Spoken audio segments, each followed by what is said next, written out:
पंकज सोनी जी इंदौर से। राधे राधे महाराज जी। राधा वल्लभ श्री हरिवंश महाराज जी। महाराज जी, आप हर प्रश्न का इतनी शीघ्रता से उत्तर कैसे देते हैं? हमारे अंदर भी ऐसी प्रवीणता आ सकती है क्या? कै साल के हो? 35 साल का। 35 में तो हम वृंदावन थे, पूरा एरिया छान करके वृंदावन में आ गए थे।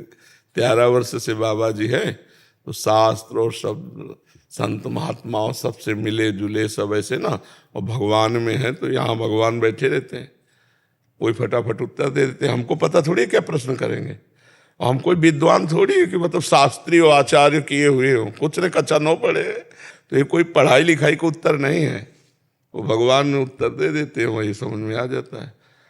तो अगर ऐसा करना है कि हमारे जैसे बनना है तो नाम जप करो, ब्रह्मचर्य से रहो, पवित्र आहार करो, शास्त्रों का स्वाध्याय करो, तो आ जाएगी बुद्धि। बुद्धि देने वाले भगवान है, मूर्ख को भी ऐसी बुद्धि दे दे कि बड़े बड़े विद्वान चुप हो जाए। काशी में भी समय गुजारे हैं महाराज जी आप? काफी समय, काशी में काफी समय। 35 वर्ष की आयु में वृंदावन प्रवेश हो गया था। लगभग कितने वर्ष? तो 35 और 13 के बीच में कितना होता है? 22 साल में गंगा का किनारा, काशी प्रयाग, बस यही हमारी यात्रा रही। मणिकर्णिका तीर्थ पे 80 घाट से लेकर मणिकर्णिका तक बीच में यही हमारे निवास स्थान। मणिकर्णिका के ठीक बगल में हम भी रहते हैं। अच्छा, काशी से ही है हमें। अच्छा। तो 80 घाट उस समय कच्चा बना था। तुलसी घाट के जो पीपल का वृक्ष है ना, अधिक समय वहां बैठते थे।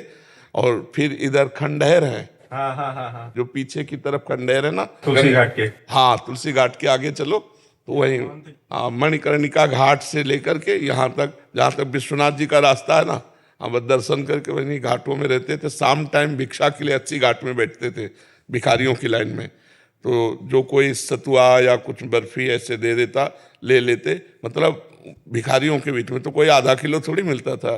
सतुआ मिला तो शहद जैसा, जैसे चाट के पाव, तो वह कमंडल के ढक्कन में मिल जाता, और गंगा जल पान करते। रात दिन भजन, किसी से कोई मतलब नहीं, किसी नहीं तो वहाँ भूखे रहने का सवाल क्या। हाँ, अब जैसे आप कोई भी हो, इतना वो अन्न बंटता रहता है। हाँ, अन्न क्षेत्र, कितने ऐसे अन्न क्षेत्र है काशी में। हाँ, मारवाड़ी क्षेत्र तो खुला ही रहता है। मारवाड़ी प्लस अन्नपूर्णा मंदिर का है। हाँ, कहीं भी। पर हमारा नियम था कि जो हमारे सामने आ जाएगा वही पाएंगे। किसी के आश्रम में जाके मांगेंगे नहीं, किसी से कहेंगे नहीं, इशारा भी नहीं करेंगे, बस जो हमारे सामने आ गया वही पाएंगे। तो ऐसे कई दिन भगवान की कृपा से भूखे भी रहने को मिला। तो अन्नपूर्णा जी की कृपा, अन्नपूर्णा 2 प्रकार से पोषण करती हैं। एक अन्न दे के पोषण करते हैं, और एक ज्ञान का पोषण करते हैं। जो आहार चाहिए वही वो दे देती हैं। तो जैसे ज्ञान चाहिए तो ज्ञान का आहार अन्नपूर्णा दे देती है। तो भगवान शंकर की कृपा का मतलब उन्हीं की कृपा से आज तक है, जैसे भी हैं उन्हीं की कृपा से है। वो लाकर श्री जी के चरणों में डाल लिए और श्री जी संभाल लिए। भगवान विश्वनाथ जी की ही कृपा, उन्हीं की कृपा से प्यारी जू के चरणों की तरफ है। महाराज जी, मूल रूप से आप कानपुर के रहने वाले हैं? मूल रूप से नवनिवृत्त निकुंज वृंदावन।